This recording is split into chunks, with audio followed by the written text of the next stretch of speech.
Contenido del derecho constitucional. Carajo. Carajo. Contenido del derecho constitucional. Vamos a seguir leyendo al hijo de puta de Satsai. Pobre chabón, no. Al queridísimo Satsai. Vamos a seguir leyendo. Contenido del derecho constitucional. Es el segundo capítulo, el segundo capitulito. El otro era el A, ahora este es el B, capítulo B, subtítulo B. El contenido del derecho constitucional. El anterior era concepto del derecho constitucional, este es contenido. Bueno, arranco a leer y que sea lo que Dios y la Virgen de Cacupe quiera. El derecho constitucional se ocupa, por una parte, de los aspectos vinculados con la protección de los derechos humanos. En ese sentido, los define, desarrolla garantías necesarias para lograr su efectiva vigencia. Asimismo, expone los diferentes principios que inspiran a esta rama del derecho, entre ellos el de legalidad, de razonabilidad, de igualdad, de supremacía constitucional. También define las características de la organización del poder en el gobierno y en el territorio, esto es, las formas de gobierno y de Estado, respectivamente, junto a otros aspectos fundamentales de la organización estatal, como es, por ejemplo, la relación entre la Iglesia y el Estado. Todas estas cuestiones conforman la primera parte de una constitución del Estado de Derecho, conocida con el nombre de dogmática o doctrinaria. En ella también pueden hallarse las instituciones de emergencia, como el estado de sitio o la intervención federal. Ok. Bien. A ver, esa segunda parte vamos a volver a leer. Dice, también define las características de la organización del poder en el gobierno. Ok. Las características de la organización del poder en el gobierno. Y en el territorio. Esto es las formas de gobierno y de Estado, respectivamente. Junto a otros aspectos fundamentales de la organización estatal, como es, por ejemplo, la relación entre la Iglesia y el Estado. Todas estas cuestiones conforman la primera parte de una constitución del Estado de Derecho. Ok. ¿Constitución de qué? Del Estado de Derecho. Conocida con el nombre de dogmática o doctrinaria. Ok. Claro, porque la Constitución tiene dos partes, ¿sí? Y bueno, acá dice que una primera parte es, si ustedes agarran y leen la Constitución, son dos libritos chiquititos, tiene dos partes. Dice que todas estas cuestiones, estas cuestiones son se ocupa de los aspectos vinculados con la protección de los derechos humanos, desarrolla las garantías necesarias para lograr su efectiva vigencia, expone ahí diferentes principios de legalidad, razonabilidad, igualdad y de supremacía constitucional.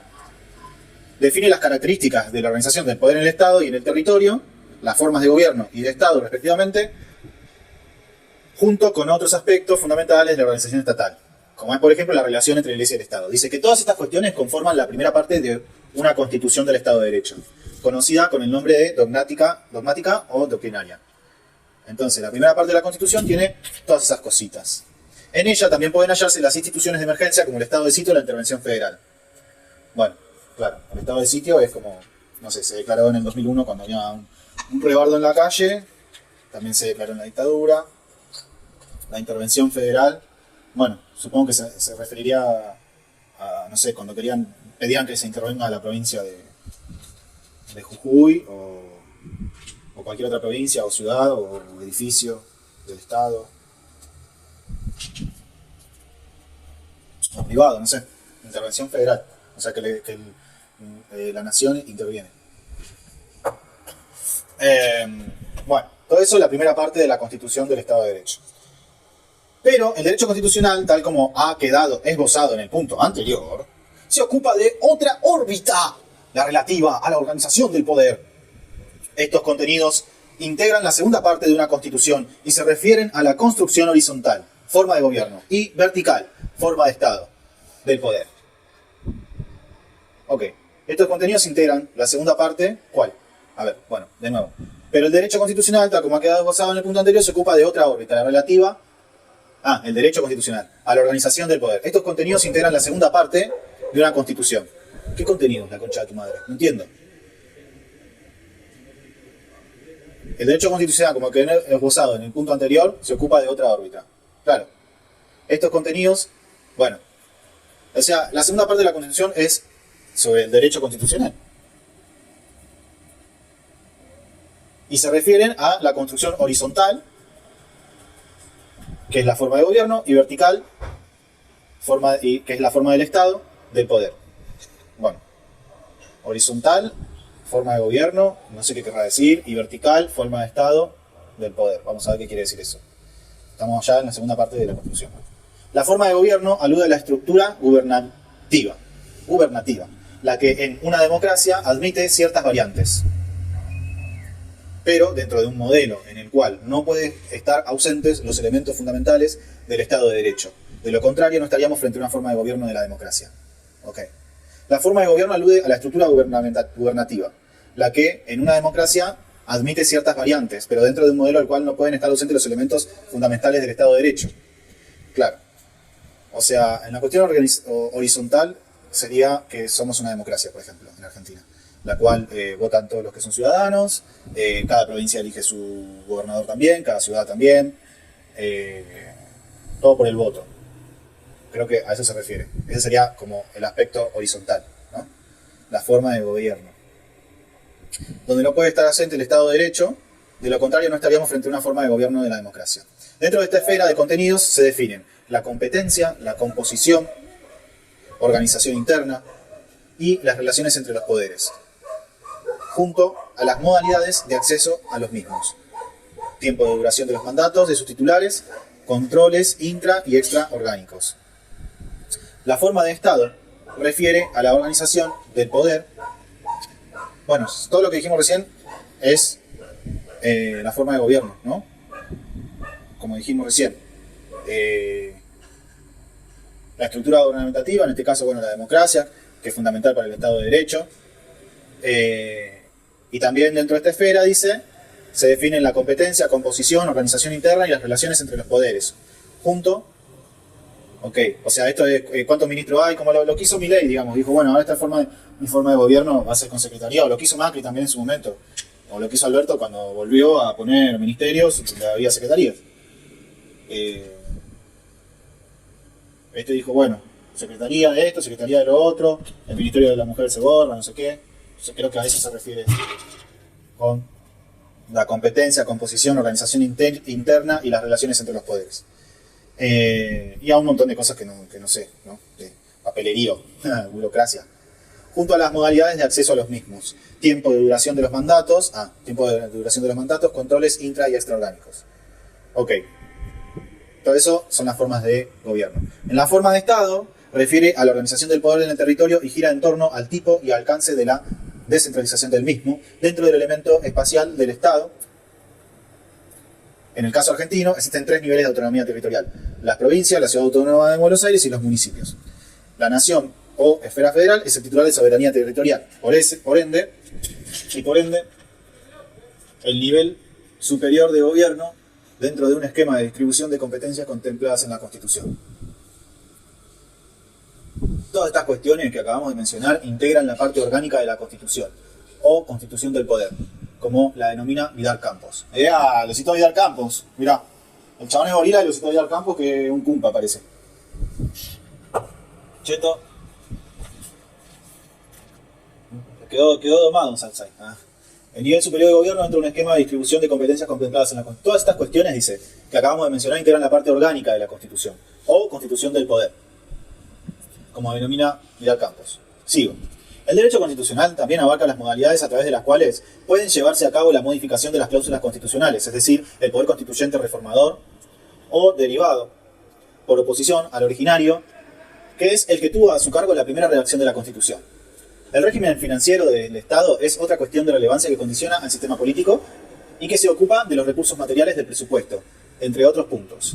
La ley fundamental de un país debe definir el modelo general del Estado. En este sentido, el derecho constitucional debe necesariamente aportar una serie de principios, de metas, de valores que se integrarán al texto de la Constitución. Se trata de un conglomerado de cláusulas, muchas de ellas programáticas, que se encuentran en el preámbulo y en otras partes de la ley fundamental, con mayúscula. A ver, no entendí una poronga lo que acabo de leer. Lo vuelvo a leer. El derecho constitucional también abarca las modalidades a través de las cuales puede llevarse a cabo la modificación de las cláusulas constitucionales, es decir, el poder constituyente reformador o derivado por oposición al originario, que es el que tuvo a su cargo la primera redacción de la Constitución. Que el derecho constitucional abarca las formas en las que se pueden modificar las cláusulas de la Constitución. Es decir, el poder constituyente reformador o derivado. Por oposición al originario, que es el que tuvo a cargo la primera redacción. Por oposición al originario, ok. O sea, ¿cómo se puede modificar la Constitución? Creo que es a través del Congreso y el Senado, obviamente.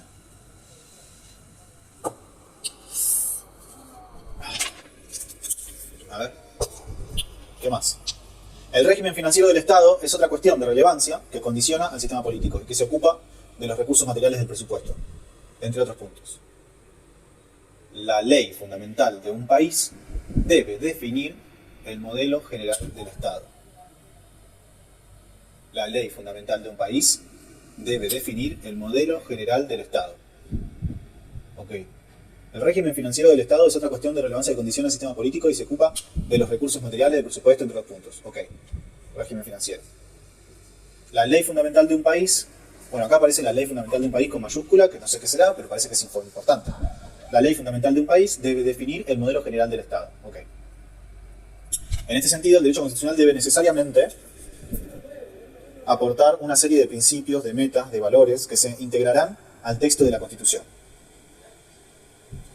Se trata de un conglomerado de cláusulas, muchas de ellas programáticas, que se encuentran en el preámbulo y en otras partes de la ley fundamental. La Constitución argentina contiene entre las prerrogativas del Congreso de la Nación dos incisos conocidos como cláusulas del progreso y del progreso social, respectivamente.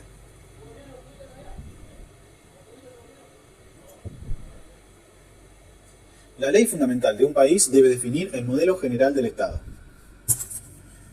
En este sentido, el derecho constitucional debe necesariamente aportar una serie de principios, de metas, de valores que se integrarán al texto de la Constitución. Bueno, o sea, sí, ok. Se trata de un conglomerado de cláusulas, muchas de ellas programáticas, que se encuentran en el preámbulo y en otras partes de la ley fundamental. Ok. O sea, la ley fundamental son los principios, metas y valores que se integrarán al texto de la Constitución. Corta. La ley fundamental son los principios, metas y valores que se integrarán al texto de la Constitución.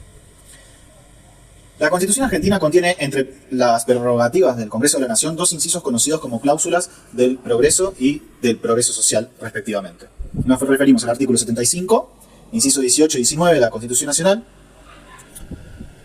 Ellos condensan una serie de aspiraciones, aspectos axiológicos objetivos que operan como una suerte de faro para el legislador al momento de trabajar en la sanción de las leyes. En ellas deben estar presentes estas cuestiones. Es más, en realidad la labor legislativa deberá ocuparse de elaborar entre sus normas a las susceptibles de permitir que se concreten los postulados que contienen las mencionadas cláusulas, tratando en todo momento que no se opongan a ellos.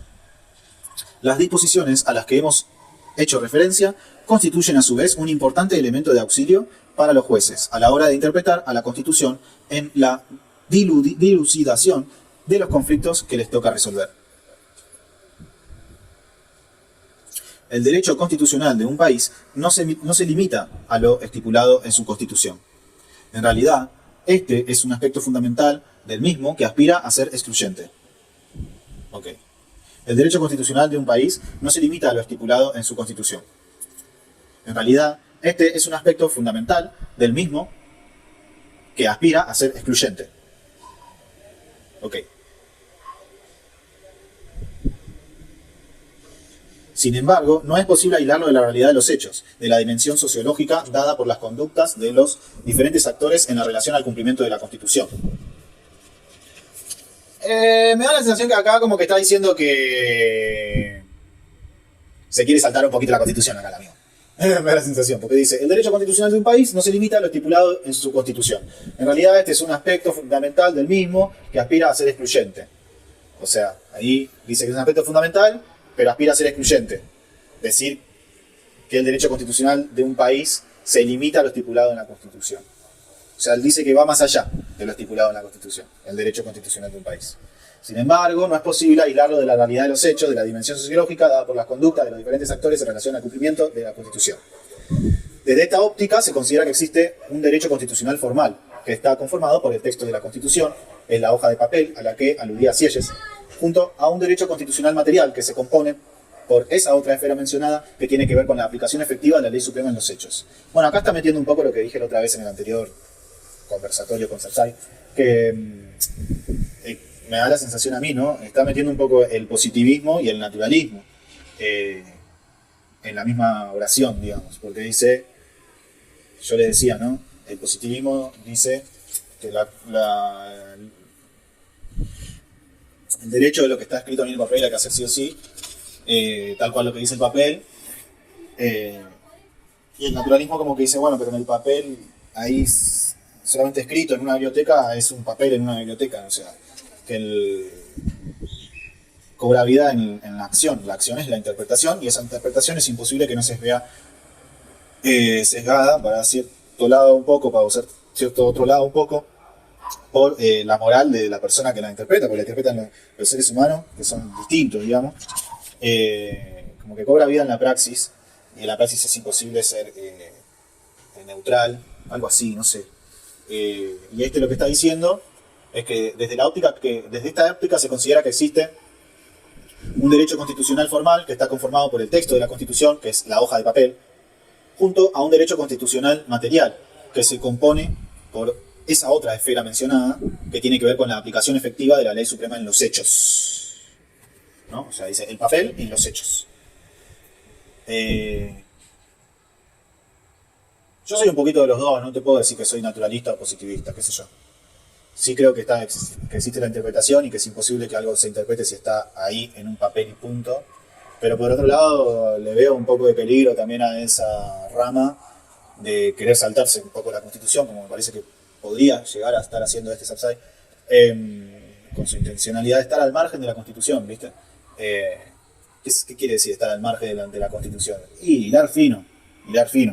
Por eso yo creo que el naturalismo es innegable, que existe esto que dicen de la interpretación, pero que no es lo único, que también hay que ser capaz de leer y acatar de vez en cuando lo que está escrito en la Constitución.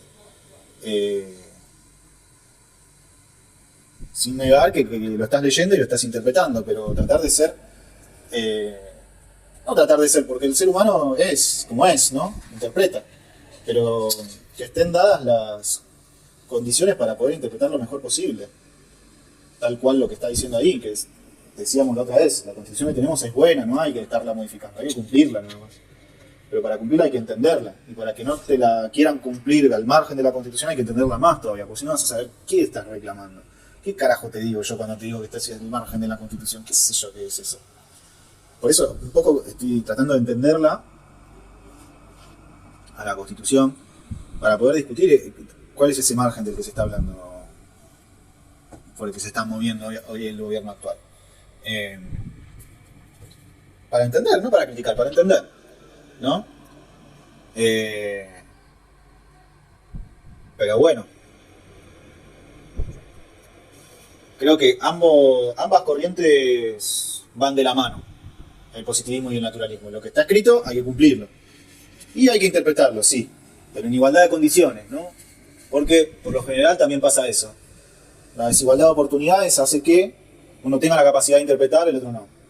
Entonces, para el que no está capacitado para interpretarlo, lo ideal sería que alguien le garantice que se está cumpliendo la Constitución tal cual y lo dice. Y no que esté alguien con otros intereses que sí entiende la Constitución aprovechándose de la ignorancia de ese individuo para saltarse, o ese grupo de individuos para saltarse la Constitución porque el otro no tiene herramientas para defenderse. Bueno, eso. O sea, el cumplimiento efectivo de la Constitución es importante, pero creo que la única forma de garantizarlo es que entendamos la Constitución, y si no, sí, va a seguir siendo simplemente una hoja de papel ahí en la biblioteca de la escuela. Bien, acá vuelvo a hablar de la ley suprema, si no me equivoco.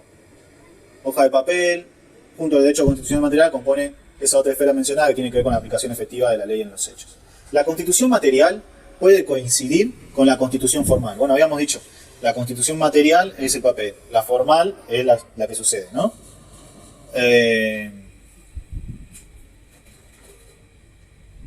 No, la formal es la que está en el papel, sí, formal. Y la Constitución material puede coincidir con la Constitución formal. La formal es la que está en el papel, la material es la de los hechos. La constitución material. Formal, material. Formal, lo que está en el papel. Material, la aplicación. La constitución material puede coincidir con la constitución formal. Ello acontece cuando la constitución formal tiene vigencia sociológica, funciona y se aplica. Ello acontece cuando la constitución formal tiene vigencia sociológica, funciona y se aplica. Ok. La constitución material puede no coincidir con la constitución formal en todo o en parte. Ello acontece cuando la constitución formal, total o parcialmente, no tiene vigencia sociológica, ni funciona ni se aplica. Ok. ¿Y esto quién puta lo dijo? Sieyes, político, escritor y eclesiástico francés, que murió en 1836. El derecho constitucional nacional argentino está contenido en el texto de nuestra Constitución. Los tratados internacionales de derechos humanos aludidos en el artículo 75, inciso 22 de la Constitución Nacional, tanto los expresamente mencionados que tienen jerarquía constitucional como los que han logrado el mismo estatus a través del procedimiento de aprobación de esa disposición que esa disposición prevé, y demás convenios internacionales ratificados por la Argentina que en razón de su objeto también lo integran. Además son parte de nuestro derecho constitucional, todas las leyes que desarrollan el texto de la Constitución. Así ocurre con las leyes electorales, de partidos políticos, de organización del Consejo de la Magistratura y del Jurado de Enjuiciamiento de la Auditoría General de la Nación, del Ministerio Público, entre muchas otras. Se trata de leyes de contenido constitucional, que operan como medidas que reglamentan lo estipulado de la Constitución, en los aspectos sobre los que ellas tratan. No debemos olvidar que la Constitución determina los grandes marcos jurídicos. Luego, es el legislador el que los debe desarrollar e ir actualizando según las necesidades que va marcando el paso del tiempo. Se trata de medidas indispensables para integrar el régimen de aquellos institutos previstos en la ley fundamental, que así lo requieren. Además, a través del tiempo es probable que resulte necesaria la puesta al día de esas instituciones. La actividad de los jueces con el dictado de las sentencias constituye otra fuente del derecho constitucional, que es la derivada de la jurisprudencia de los tribunales. Los fallos de los magistrados completan lo estipulado en la Constitución y en las leyes, al momento de resolver los casos que se someten a su decisión. Coincidimos con Jiménez en considerar que el derecho constitucional resulta ser la rama del derecho público que se ocupa del estudio del sistema constitucional, integrado por las normas fundamentales que se refieren a la estructura del Estado, a la organización y la competencia de los poderes de gobierno y a los derechos, garantías y obligaciones individuales y colectivos, así como las instituciones que los garantizan, como asimismo la jurisprudencia, doctrina práctica, usos y costumbres que asientan su aplicabilidad. Esta definición redondea claramente los diferentes aspectos que integran al derecho constitucional de un país. El derecho constitucional encierra bajo su fuerte humanismo una clara voluntad de protección de las personas, entronizándolas en el centro de sus construcciones, bajo reglas que importan la racionalización del poder. En base a ello se aspira a la concreción de un conjunto de principios que se complementan con técnicas en aras del ejercicio racional de la autoridad. El logro de eficacia en el cumplimiento del sistema que de esa construcción se deriva depende de la existencia de una cultura fundada en la convicción de parte de todos los actores, de que el mismo redundará en claros beneficios para todos ellos. Esto exige una permanente vigilancia que posibilite que las diferentes normas sean respetadas. Si se analiza el contenido básico de toda cláusula constitucional, se comprueba que siempre encierra algún tipo de atribución de competencia. De lo que se trata es que la misma sea ejercida por el destinatario, contemplado por el constituyente.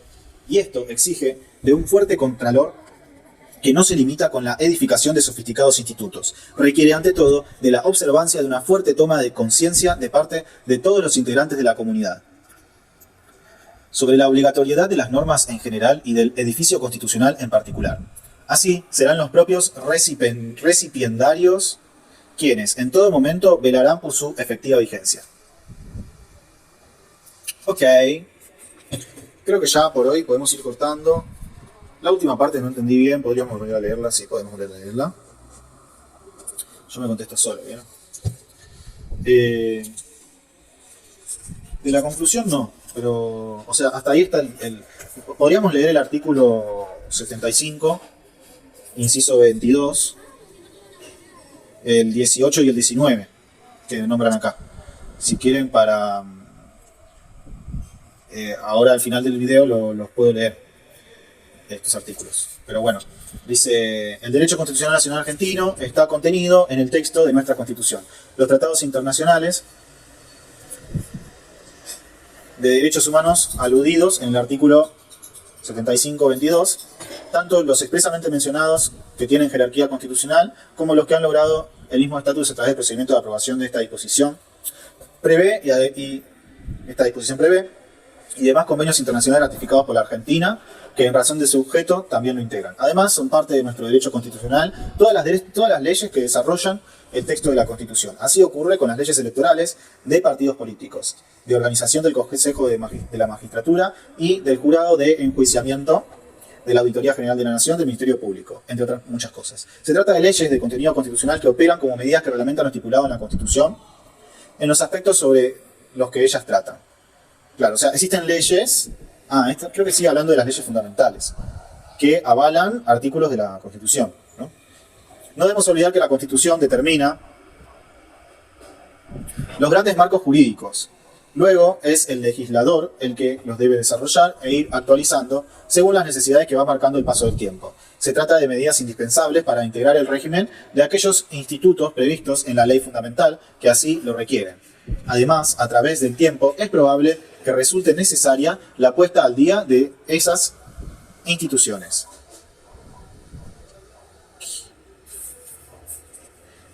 La actividad de los jueces con el dictado de las sentencias constituye otra fuente del derecho constitucional, que es la derivada de la jurisprudencia de los tribunales. Los fallos de los magistrados completan lo estipulado en la Constitución y en las leyes, al momento de resolver los casos que se someten a su decisión. Coincidimos con Jiménez en considerar que el derecho constitucional resulta ser la rama del derecho público que se ocupa del estudio del sistema constitucional, integrado por las normas fundamentales que se refieren a la estructura del Estado, a la organización y la competencia de los poderes de gobierno y a los derechos, garantías y obligaciones individuales y colectivos, así como las instituciones que los garantizan, como asimismo la jurisprudencia, doctrina, práctica, usos y costumbres que asientan su aplicabilidad. Esta definición redondea claramente los diferentes aspectos que integran al derecho constitucional de un país.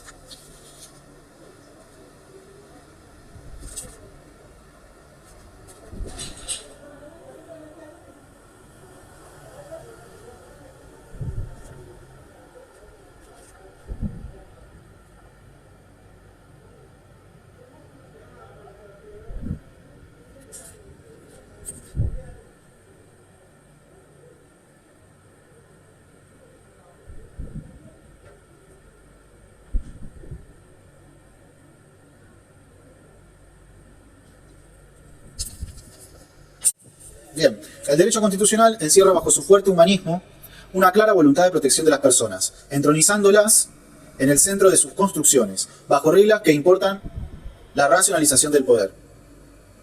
¿El derecho constitucional encierra bajo su fuerte humanismo? ¿Por qué dice que tiene un fuerte humanismo? ¿Se está siendo despectivo con lo del fuerte humanismo?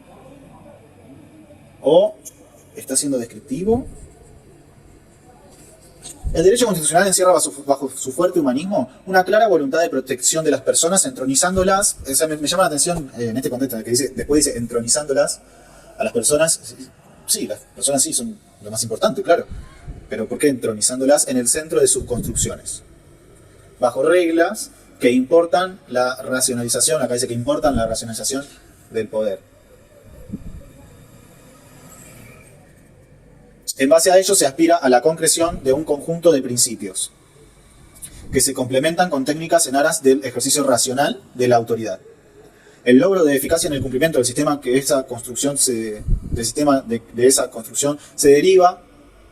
depende de la existencia de una cultura fundada en la convicción de parte de todos los actores, de que el mismo redundará en claros beneficios para todos ellos.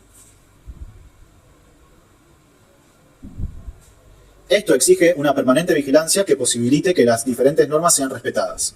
Ok, ¿quién ejerce esa vigilancia? Si se analiza el contenido básico de toda cláusula constitucional, se comprueba que siempre encierra algún tipo de atribución de competencia.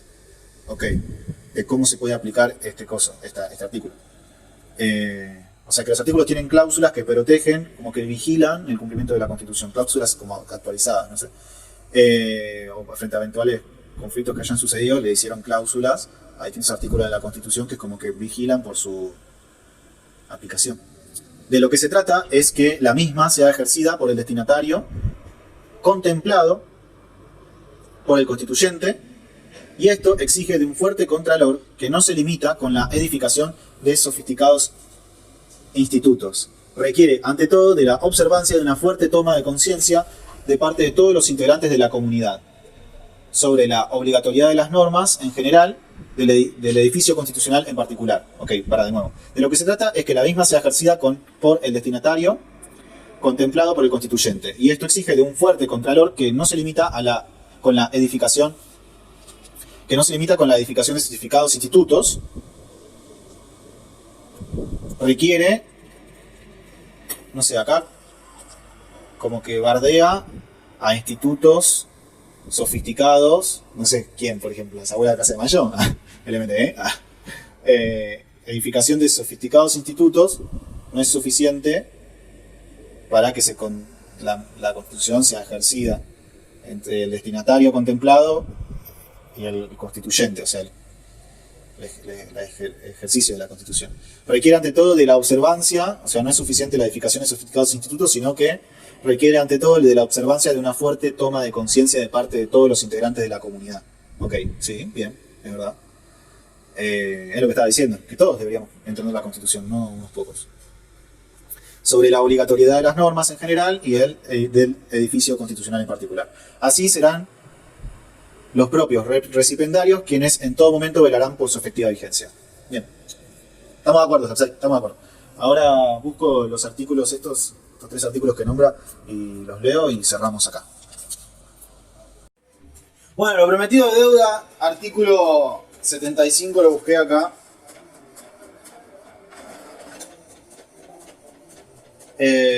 Dice, es el artículo 75, inciso 18, el que vamos a leer, 18, 19 y 22. Bueno, el artículo 75 tiene como un listado de cosas que dice, corresponde al Congreso de la Nación, ¿no? A la Cámara de Diputados, ¿no? Corresponde al Congreso. Y el inciso 18 dice, corresponde al Congreso promover lo conducente a la prosperidad del país, al adelanto y bienestar de todas las provincias y al progreso de la Ilustración, dictando planes de instrucción general y universitaria, y promoviendo la industria, la inmigración, la construcción de ferrocarriles y canales navegables, la colonización de tierras de propiedad nacional, la introducción y establecimiento de nuevas industrias, la importación de capitales extranjeros y la exploración de los ríos interiores, por leyes protectoras de estos fines y por concesiones temporales de privilegios y recompensas de estímulo. Bien, perfecto.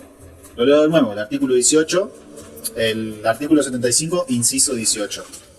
Corresponde al Congreso promover lo conducente a la prosperidad del país, al adelanto y bienestar de todas las provincias y al progreso de la Ilustración, dictando planes de instrucción general y universitaria y promoviendo la industria, la inmigración, la construcción de ferrocarriles y canales navegables, la colonización de tierras de propiedad nacional, la introducción y establecimiento de nuevas industrias, la importación de capitales extranjeros y la exploración de los ríos interiores por leyes protectoras de estos fines y por concesiones temporales de privilegios y recompensas de estímulo.